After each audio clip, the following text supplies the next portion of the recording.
আজ 23শে জানুয়ারি শুক্রবার। আজ তো নেতাজি সুভাষচন্দ্র বসুর জন্মদিন। তবে এবছরের সরস্বতী পুজোও পড়েছে এই একই দিনে। তো পুজোর ওখানে যাওয়ার জন্য আমরা রেডি হয়ে নিলাম। তারপর 12:30 নাগাদ বেরিয়ে চলে এলাম আমাদের কলোনির ইডব্লিউসি হলে। ততক্ষণে পুজো শুরু হয়ে গেছে। এই যে আমাদের এবারের মা সরস্বতী। মাকে প্রথমবার দেখে আমাদের পাপাও ভীষণ খুশি হয়েছিল, কিন্তু ওর ঘুম পেয়ে গেছিল, তাই অর্ণব ওকে নিয়ে কিছুক্ষণ পর ঘরে চলে এসেছিল। তো কল্পনাও এসেছিল ওর ছেলেকে নিয়ে, তাই আমরা একসাথে বসে পুজো দেখছিলাম। এরপর পুজো শেষে অঞ্জলি পর্ব সম্পন্ন হলে সবাই চরণামৃত পেলাম। তারপর শুরু হলো প্রসাদ বিতরণ। একদিকে গোছানো হচ্ছিল ফল প্রসাদ, আর অন্যদিকে দিচ্ছিল খিচুড়ি ভোগের প্রসাদ।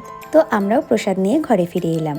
তবে ঘরে ফিরে এসে দেখি বাপ বেটা দুজনেই গেস্ট হাউসে চলে গেছে, তাই আমিও চলে এলাম। আসলে সরস্বতী পুজোটা তো আমাদের বাঙালি গ্রুপের তরফ থেকেই করা হয়, তাই আজ আমাদের এখানে খাওয়া দাওয়ার ব্যবস্থা আছে। মেনুতে ছিল ডাল, ভাত, বেগুনি, কচুরি, ফুলকপির তরকারি, চাটনি আর মিষ্টি। ইডি স্যার এবং ম্যামও এখানে ইনভাইটেড ছিলেন আজ। তো যাই হোক, আমরা একে একে খাওয়া দাওয়াটা সেরে নিলাম এবং তারপর ঘরে ফিরে এলাম। রাতে একটা ছোটখাটো কালচারাল প্রোগ্রাম রাখা হয়েছিল, কিন্তু আমরা আর যাইনি।